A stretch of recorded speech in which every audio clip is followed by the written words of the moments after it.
साथियों नमस्कार। मैं ओंकार गोस्वामी आपका इस चैनल पर हार्दिक स्वागत और अभिनंदन करता हूं। आज के इस वीडियो में हम आरपीएससी के द्वारा चयनित सेकंड ग्रेड यानी कि वरिष्ठ अध्यापक के पद पर जो अध्यापक लगे हैं उनका पेमेंट कितना होता है, सैलरी कितनी होती है, उस पर बात करने वाला हूं। और उसमें भी मैं प्रोबेशन के दौरान और साथ ही प्रोबेशन के बाद में कितना सैलरी है वो इनके अकाउंट में जाता है और साथ ही डिडक्शन कितना होता है, ये सारी जानकारी है वो मैं आपको इस वीडियो में देने वाला हूं। तो फिर ये वीडियो है वो बहुत ही मज़ेदार बनने वाला है और आप इस वीडियो को अंत तक ज़रूर देखें।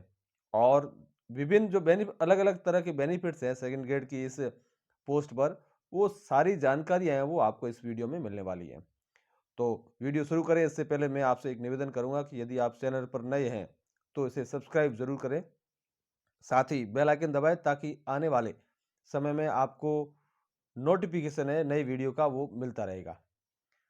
साथ ही आपसे निवेदन रहेगा कि यदि आपको वीडियो अच्छा लगा है तो इसकी जो प्रतिक्रिया है वो कमेंट बॉक्स में ज़रूर लिखें। और आइए अब शुरू करते हैं वीडियो को। शुरू करने से पहले हम जानते हैं कि सेकंड ग्रेड का जो पोस्ट है उसका जो ग्रेड पे है वो कितना होता है। ये 4200 ग्रेड पे होता है और इसका जो पे बैंड है वो 9300 से लेकर के 34800 होता है। और ये L11 के अंतर्गत आती है सेकंड ग्रेड की पोस्ट। और अब जानते हैं कि प्रोबेशन पीरियड यानी कि 2 वर्ष के दौरान इनको जो है वो कितना पेमेंट मिलता है।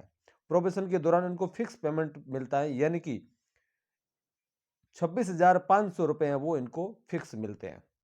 अब ये तो ग्रोस पेमेंट है 2 साल मिलने वाला 26,500, लेकिन इसमें भी डिडक्शन होता है यानी कि कटौतियां होती है। तो किस मद में कौन सी कटौती होती है जानते हैं। जो डिडक्शन है वो आरजीएचएस मद यानी कि राजस्थान गवर्नमेंट हेल्थ स्कीम के अंतर्गत 658 रुपए की होती है। और जीपीएफ इसमें 1100 रुपए की कटौती होती है। तो टोटल है वो 1758 रुपए की कटौती होती है। इसमें आरजीएचएस में जो मेडिकल्स की बेनिफिट्स है वो मिलते हैं।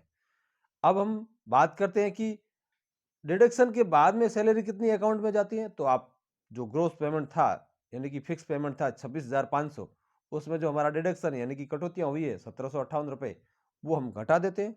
तो हमारे खाते के अंदर है वो 24,742 है वो रुपए आ जाते हैं। यानी कि एक सेकंड ग्रेड शिक्षक के खाते में प्रोबेशन के दौरान प्रति माह 24,742 रुपए वेतन है वो जमा हो जाता है और 1 तारीख को ही जमा होने का मैसेज है उसके मोबाइल पर आ जाता है। अब हम जानते हैं कि प्रोबेशन पीरियड में और क्या-क्या बेनिफिट्स मिलते हैं। तो प्रोबेशन पीरियड में सीएल यानी कि कैजुअल लीव, इसे हम आकस्मिक अवकाश भी कहते हैं, वो जिनकी संख्या 15 है वो मिलती हैं। और ये जो 15 सीएल हैं वो जॉइनिंग टू जॉइनिंग मिलती है।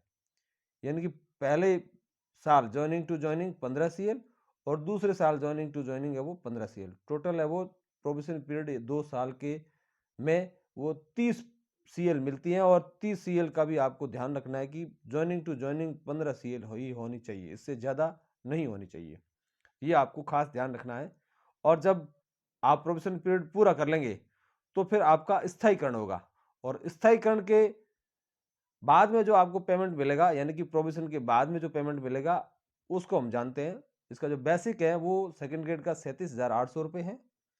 और वर्तमान में चूंकि 46% डीए चल रहा है तो डीए 46% के हिसाब से हम देखें तो 17,388 रुपये होते हैं।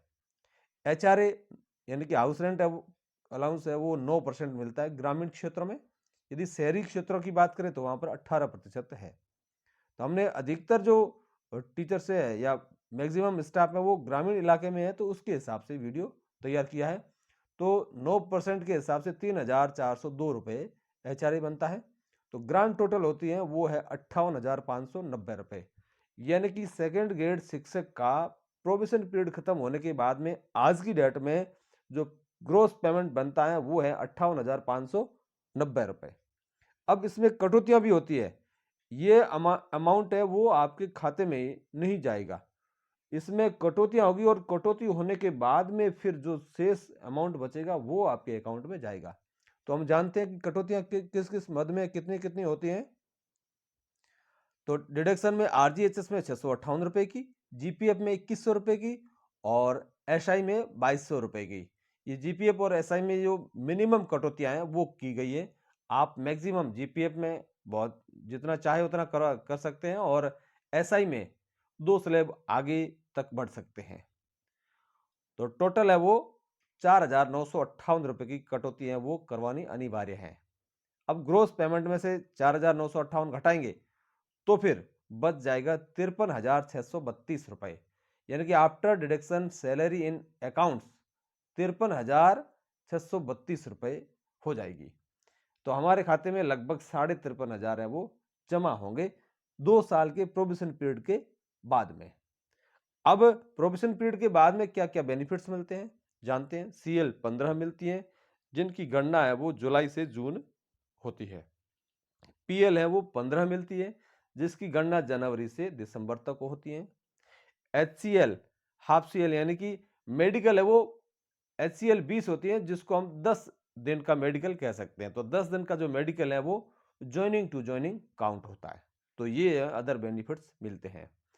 अब बात करें इंक्रीमेंट की, तो इंक्रीमेंट है वो प्रति वर्ष जुलाई महीने में होता है। डीए भी जनवरी और जुलाई में बढ़ता है और एचआरए भी बढ़ता रहता है। इस तरह से एक सेकंड ग्रेड शिक्षक है वो डीपीसी के माध्यम से लेक्चरर भी बन सकता है, यानी कि स्कूल व्याख्याता बन सकता है। डीपीसी यानी कि डिपार्टमेंटल जो होता है प्रमोशन होता है उसके माध्यम से वो लेक्चरर बनता है। प्रतिवर्ष जब वैकेंसी आती है नई आरपीएससी में, तो मान लेते हैं 5,000 की वैकेंसी आई तो 5,000 की डीपीसी भी होगी। तो इस तरह से 50% डीपी से पद भरे जाते हैं और 50% सीधी भर्ती से पद भरे जाते हैं। तो सेकंड ग्रेड की जब डीपीसी होती है तो लेक्चरर बनते हैं।